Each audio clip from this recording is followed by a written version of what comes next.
মাধ্যমিকে রাজ্যে প্রথম হয়েছে রায়গঞ্জের সারদা বিদ্যা মন্দিরের ছাত্র অভিরূপ ভদ্র। তার প্রাপ্ত নম্বর 698। 10 জনের মধ্যে থাকার ফলের প্রত্যাশা থাকলেও প্রথম হবে বুঝে উঠতে পারেনি সে। প্রিয় বিষয় ছিল ভৌত বিজ্ঞান ও ইতিহাস।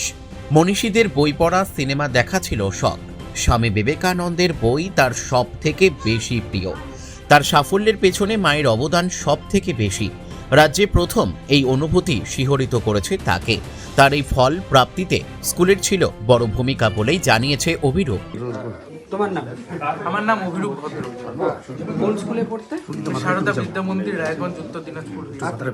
আজকে তো রেজাল্ট বেরিয়েছে, এখন অবধি কি জেনেছো, কত নাম্বার এসেছে তোমার? এখনো অবধি আমি লাইভে যা দেখলাম, ঘোষণা করলেন যে 698 পেয়ে আমি প্রথম হয়েছি। আর তারপরে আর দেখার সুযোগই হলো না, এত লোকজন আসলো। কতটা প্রত্যাশা ছিল, কতটা পূরণ হলো? পরীক্ষা দিয়ে আমি জানতাম যে ভালো হয়েছে, র্যাঙ্কের আসার মতোই হয়েছে পরীক্ষা, কিন্তু তাই যে প্রথম হব এটা কখনোই আশা করিনি, তাই আজকে বেশ ভালো লাগছে। আর মোটামুটি ফেভারিট সাবজেক্ট কি ছিল? ফেভারিট সাবজেক্ট আমার দুটো ছিল, একটা ফিজিক্যাল সায়েন্স আর একটা হিস্ট্রি। আচ্ছা, আর কি পড়াশোনা ছাড়া আর কি ভালো লাগতো? পড়াশোনা ছাড়া আমি বই পড়তাম, একাডেমিক্সের বাইরে মনীষীদের বই পড়তাম, সিনেমা দেখতাম। হ্যাঁ, কোন মনীষী সব থেকে প্রিয়? স্বামী বিবেকানন্দ নিঃসন্দেহে। আচ্ছা, আর কোন সিনেমা সব থেকে প্রিয়? ট্রিপল আর। হ্যাঁ, ট্রিপল আর, আর 2022। আচ্ছা। ক্রিকেট হ্যাঁ, কতটা প্রিয়? ক্রিকেট ভালো, কিন্তু ক্রিকেট নিয়মিত দেখতে গেলে পড়াশোনার সঙ্গে কম্প্রোমাইজ করতে হয়, তাই আমি শুধু সময় পেলেই দেখতাম। আর বিশ্বকাপ হলো যে কয়েকদিন আগে, সেটা দেখেছিলাম ফাইনাল। তোমার এই সাফল্যের পেছনে কার অবদান সবচেয়ে বেশি? আমার এই সাফল্যের পিছনে অবশ্যই আমার মায়ের অবদানই সবচেয়ে বেশি। কেন? কারণ কি, আমার মাই আমার একা হাতে সব দায়িত্ব পালন করেছে, এবং পড়াশোনা সম্পর্কিত আমার যাবতীয় যা যা প্রয়োজন সব মা নিজেই জোগাড় করেছে। কখনো আমাকে ভাবতে দেয়নি যে আমার আমাকে অনুপ্রাণিত করেছে। কতক্ষণ পড়তে, পড়াশোনা কিভাবে করতে? আমি ঘড়ির সময় বেঁধে পড়তাম না। আমি আগের দিন রাত্রে যা প্ল্যান করে রাখতাম, পরের দিন কোন টপিক পড়তে হবে, সেই টার্গেটটা পূরণ না হওয়া পর্যন্ত আমি পড়তাম নির্দিষ্ট সময়। একেবারে রাজ্যে প্রথম, এই অনুভূতিটা কেমন? এই অনুভূতিটা সত্যি আশ্চর্যজনক, একটা শিহরণ অনুভূত হচ্ছে। কখনোই আশা করিনি যে এত ভালো রেজাল্ট হতে পারে। স্কুলের ভূমিকার কেমন? স্কুলের ভূমিকা আমি আগে যেমন বললাম যে অনেকই ভালো ভূমিকা রয়েছে। স্কুল থেকে যে সমস্ত পদক্ষেপ গ্রহণ করা হয়েছিল তা আমাদের সকলকেই অনেক লাভবান করেছে। আগামী দিনে বড় হয়ে কি হতে চাও? বড় হয়ে আমি একজন সফটওয়্যার ইঞ্জিনিয়ার হতে চাইছি আপাতত, এবং সেই নিয়ে পড়াশোনা শুরু করেছি। আগামী যারা মাধ্যমিক খাওয়া দাওয়া মানুষ যা খায়, আর কি বলবো। Favourite dish? বিরিয়ানি। আগামীতে যারা পরীক্ষা দেবে তাদেরকে কি বলবে? আগামী দিনে যারা পরীক্ষা দেবে তাদের উদ্দেশ্যে আমি একটাই কথা বলতে চাই যে প্রতিদিন পড়ো, ধারাবাহিকভাবে পড়ো। ডিসিপ্লিনটা নষ্ট হলে মেকআপ করা খুব মুশকিল। কতক্ষণ পড়তে দেবে? আমি বললাম যে সময় বেঁধে আমি পড়তাম না। আগের দিন যে টপিকটা স্থির করে রাখতাম সেটাই পরের দিন কমপ্লিট করার চেষ্টা করতাম। এবং হ্যাঁ, যদি একটু আগেই হয়ে যেত তাহলে আমি নেক্সট দিনের টপিকটা ওই দিনই শুরু করে দিতাম। তোমার হচ্ছে প্রাইভেট কটা ছিল? আমার 9 জন গৃহশিক্ষক ছিলেন, তাদের কাছে আমার পড়তে হতো। দিদি, আপনার নাম? আমার নাম ইন্দ্রাণী চৌধুরী। ছেলের এই সাফল্য কতটা আপ্লুত তুমি? আপনার তো আমার কতগুলোর মতো ভাষা জানা নেই এখন।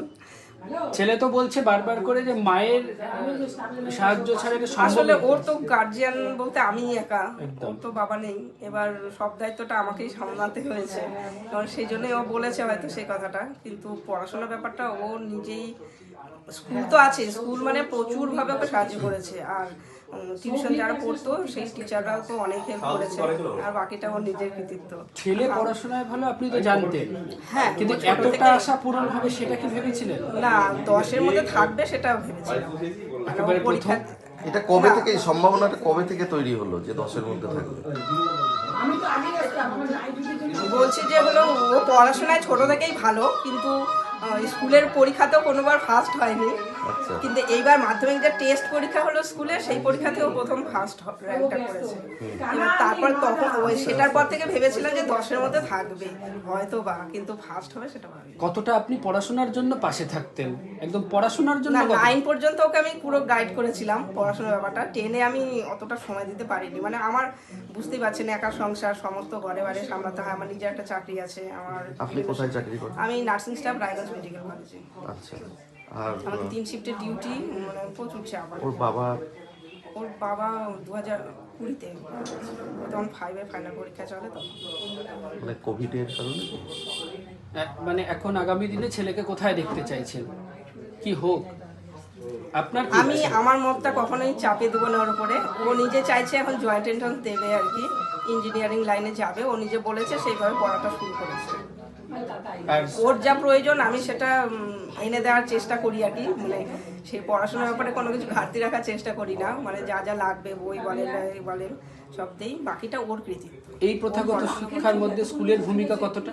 স্কুল প্রচুর করেছে, মানে আমার ছেলে একটা হাত পায়ে চঞ্চল, কিন্তু তবু ওকে বুঝিয়ে টুঝিয়ে মানে এত ভালো একটা রেজাল্ট, মানে স্কুলের কৃতিত্ব না থাকলে তো সম্ভবই হতো না। নতুন প্রজন্ম মোবাইল নিয়ে খুব মোবাইলটা হলো ঘাটেই একটু বেশি, সিনেমাও দেখি, আবার আমি মিলে সিনেমাও দেখি, কিন্তু হলো তার মধ্যে থেকে পড়াশোনাটাও ঠিকঠাক, মানে পড়ার ব্যাপারে ওকে কিছু বলতে হয় না, এই ব্যাপারটাও সিরিয়াস। আত্মীয় কিন্তু স্বজনরা মানে অনেক যে পড়াশোনা করে সেরকমও কিন্তু নয়। ডিসিপ্লিন। হ্যাঁ, না ডিসিপ্লিন মানে যে আজকে আমাকে 6 ঘন্টা পড়তেই হবে এরকম কিছু না, ওটা রুটিন করে নেয় যে আমাকে এইটুকু আজকে আমাকে পড়তে হবে, সেটুকু কমপ্লিট করে, সেটা যতক্ষণ। যখন ফল প্রকাশ হলো, ছেলের নামটা প্রকাশ হলো, ঘোষণা হলো, আমি আরো দুজনের দিকে তাকিয়ে আছি, আমরা তো ভাবতে পারি যে প্রথম নামটাই শুনবো, আমরা জানি যে 10-এর মধ্যে প্রথম একটা থাকবে। প্রতিবেশীরা আত্মীয়রা তারা কি বলছে? আমি তো ফোন আসছে, সবার ফোন ধরতেই পারছি না। ভারত টিভির পক্ষ থেকে অনেক শুভেচ্ছা। থ্যাংক ইউ, আপনারা আশীর্বাদ করুন শুধু ছেলেকে, ও যেন জীবনে এগিয়ে যেতে পারে, ওর লক্ষ্য পূরণ করতে পারে। বাবা চলে যাওয়ার পরে মা হিসেবে, মা বাবা দুজনেই আপনি, এই লড়াইটা কতটা কঠিন অনেক ছিল? কঠিন, অনেক কঠিন। কোথাও আমি সামাজিক অনুষ্ঠানে যেতে পারতাম না, মানে সময় বের করতে পারতাম না। এই জন্য অনেকেই অনেক কথা বলে, কিন্তু আমি সেগুলো ইগনোর করে গেছি। আমার কাজ, আমার ডিউটিটা কঠিন একটা চাকরি, সেটা বা আমার বাজার ঘাট থেকে আরম্ভ করে সমস্ত কাজই আমাকে একা করতে হয়। এবার যা হোক, মানে লড়াইটা যথেষ্ট কঠিন। ছেলে পড়াশোনা কতক্ষণ করতো? হ্যাঁ, পড়াশোনা কতক্ষণ করতো? না নির্দিষ্ট রুটিন মেনে কোনোদিনও করতো না। এবার মাধ্যমিক পরীক্ষা দিতে হবে, তার আগের জন্য মোবাইল ঘেটে দেওয়া, পরীক্ষা দিতে গেলে এরকম আর কি, কিন্তু পড়াশোনা যখন করা তখনও করে নাই।